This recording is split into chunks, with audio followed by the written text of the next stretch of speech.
सभे मगहिया भाई बहन के भुलेटन काका के राम राम आथिन मगहिया खबर में सुनथिन देश दुनिया के खबर।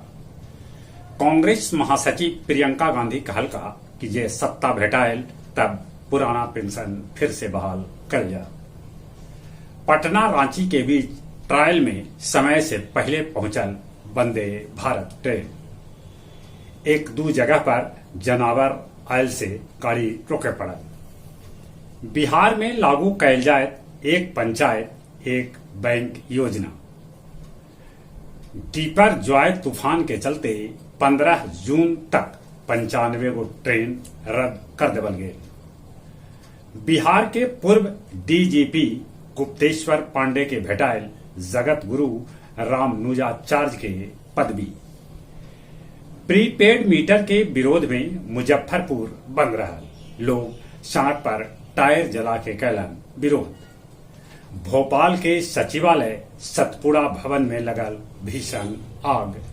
विपक्षी सभे उठा रहलन है सवाल। मुंबई जुहू बीच समुन्दर में डूब गलन 4 गो लड़का। गोपनीय दस्तावेज मामला में आज अमेरिका के पूर्व राष्ट्रपति डोनाल्ड ट्रंप अदालत में होतन पेश। इटली के सबला लम्हर समय तक पीएम रहे वाला सिल्वियो बर्लुस्कोनी के 86 बच्चर की उम्र में हो गए निधन। यूक्रेन दावा कैलक कि पूर्वी दोनेस्क के कैकन हिस्सा पर वो फिर से कब्जा कर ले रखे। परमाणु हथियार जुटावे में चीन और पाकिस्तान दुनिया में सबला अगाड़ी।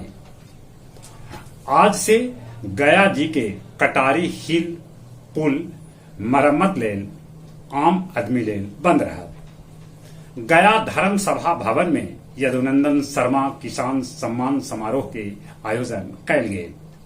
गुरुआ के शेषारी गांव में मुखिया चितरंजन कुमार के उपस्थिति में प्रेमी जुगल के शिव मंदिर में करावल गए बियाह। और अब कुछ खेल के समाचार।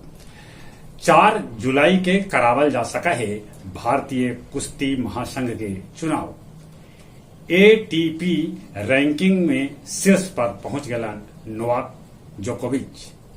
यूरुग्वे पहल बेर जीतल अंडर 20 फीफा वर्ल्ड कप। जहां तक मौसम के सवाल है, मौसम विभाग सूचना दिलका कि बिहार के पूर्णिया और कटिहार में होले मानसून के झमाझम बारिश। माने बिहार में मानसून आ गलक। बाकी इधर तो गर्मी है, गर्मी से बचथिन। चलित एक बार फिर से अपने सभी के भुलेटन काका के राम राम।